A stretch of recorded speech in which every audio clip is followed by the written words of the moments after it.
Okay, everybody, we are going to chat today about some questions to ask yourself about your investments. Hi, I'm Julie Murphy, and I am the money chick, and I am here to help you on your journey to think of how you approach your money in a little bit different of a way. Okay?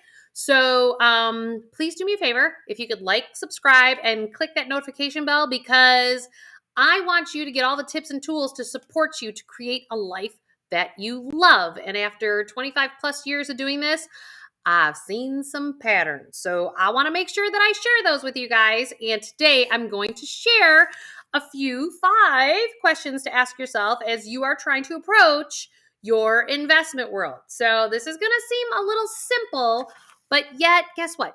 It's not necessarily simple when we haven't been doing it. So this is where I want to take you. So many of you that are not left brainers tend to look at investments and go, well, this is what the person in the cubicle next to me said that I should invest in, or my brother, or my cousin, or my neighbor, blah, blah, blah, blah, blah. And so the question is what does your money mean to you? And how does it best support you in where you want to go with all of your money? So question number one, are you ready? Question number one, that is the who. Who is this investment for? Like, is it for your retirement? Is it for your college funding for your kids? Is it for backup to your cash in your savings account? We often invest in things because it's an opportunity. I cannot tell you how often that I hear people going, well, oh, here's a good one. This is what they say today. Well, I got to invest in crypto, or I got to invest in marijuana stocks. Really? Like, is that, but because none of you, this may be you, it may not be you. So do you participate in marijuana often and you're an expert at it and you really know where the opportunity there is? Or is it just that's what's the buzz in the collective consciousness on the planet and going, oh my God, it's now legal. Let's jump on the bandwagon. God knows that's happening with Bitcoin and many of the other things. Now, these may or may not be good investments. I am certainly not here to give you individual financial recommendations, but it's about the fact that who is this for? Is it just because it's an opportunity doesn't necessarily mean that it's actually right for you in your life in what it is that you're trying to create. So I want you to make sure that you're asking the who, all right?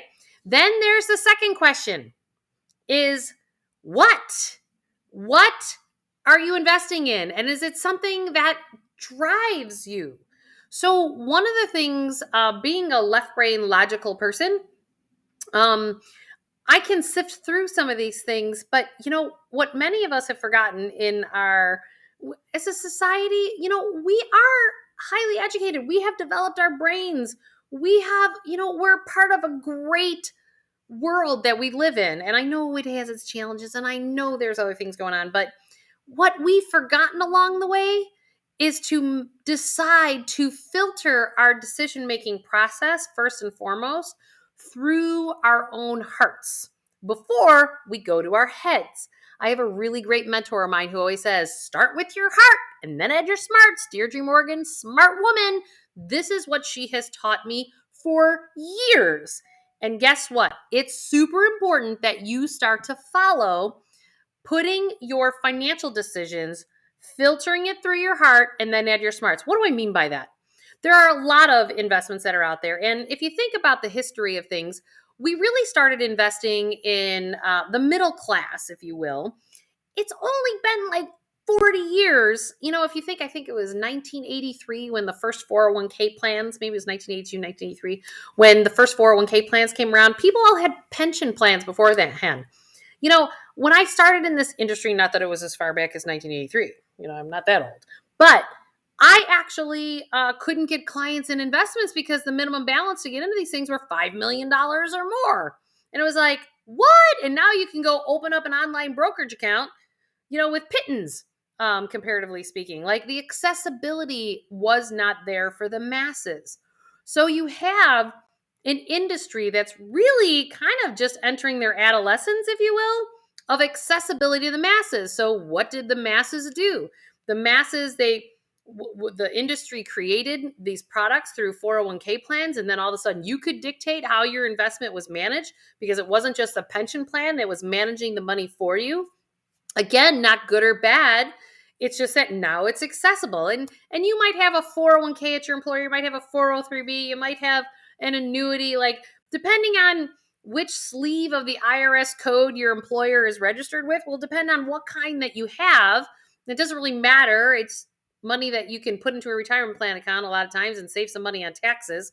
But my point is that your investment choices in that sleeve have just been pools and collection of money that is based on a certain prospectus, if you will. I know I'm pulling out words from the industry that sometimes you're like, what the hell is that?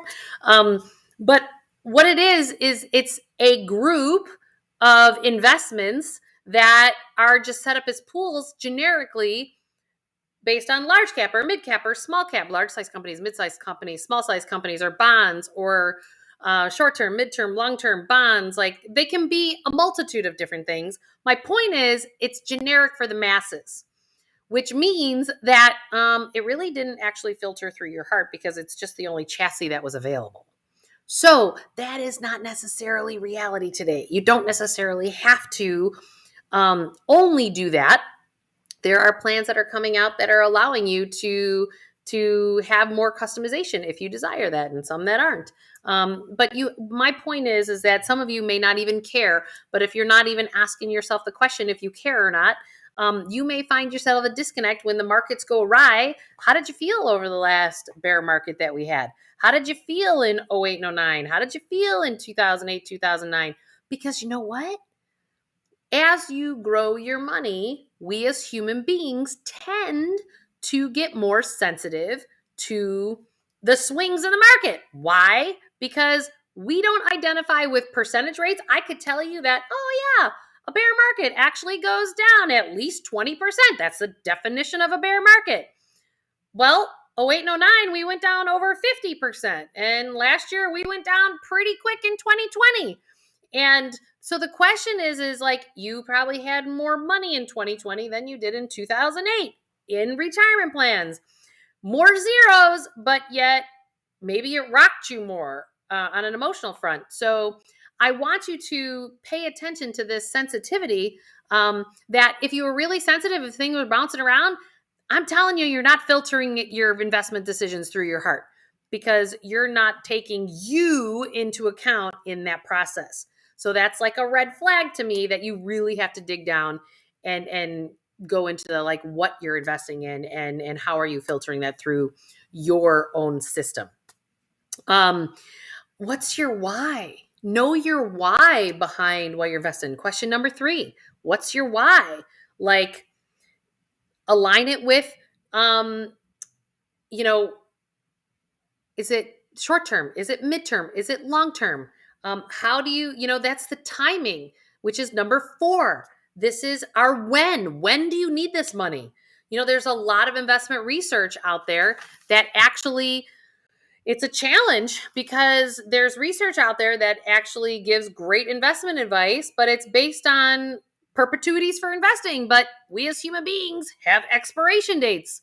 So why are we not taking into consideration the when? The fourth point that I'm trying to make today is when we need the money to use it, whether it's your retirement, kids' college, or if the money is for backup to if I lost my job. Like the when piece, because we expire. Kids hopefully eventually grow up and get out of your house and go away to school and do something with their lives, and they launch them. So the when question is super important for when it is that you're going to do these things. So what's number 5? Number 5 is I'm going to go back to the no one size fits all. So this is where I want you to ask yourself the question, am I doing my investing from a one size fits all? And if you are, I really need you to start to look at, well, how do I need this more customized? How do I customize that? And I just may be waking you up to something that you're going, oh my God, I want more of what she's talking about and I don't really know how to do that. Well, you can do some things like I put a link here. You can get a free copy of my book of the Awaken Your Wealth. You just have to pay for your own shipping. I want to collaborate with you on that. I paid for the printing and everything of the book, and I want you to just pay to get it to you. That way, we're working as a team and we're collaborating, and that we can do this all together. If you want an individual um, consultation with someone on my team from a financial planning standpoint, going, you know what, I just need somebody to help me work through my who, what, when, where, how, and why, get me on the right track. We'll help you get on that track. Someone from my team, we can help you. And just email info@jmcwealth.com. I am here to help, and I hope these tips and tools have truly helped you today, because guess what? You matter, and you need to be part of the process, which is why we do real talk with real people to create real wealth and happiness in our lives. So let us help you on your journey, and I look forward to the next time. And don't forget to hit that like button, subscribe, and hit that notification bell, because I've got some more goods to give you. Have a great day, everybody. Take care. Bye.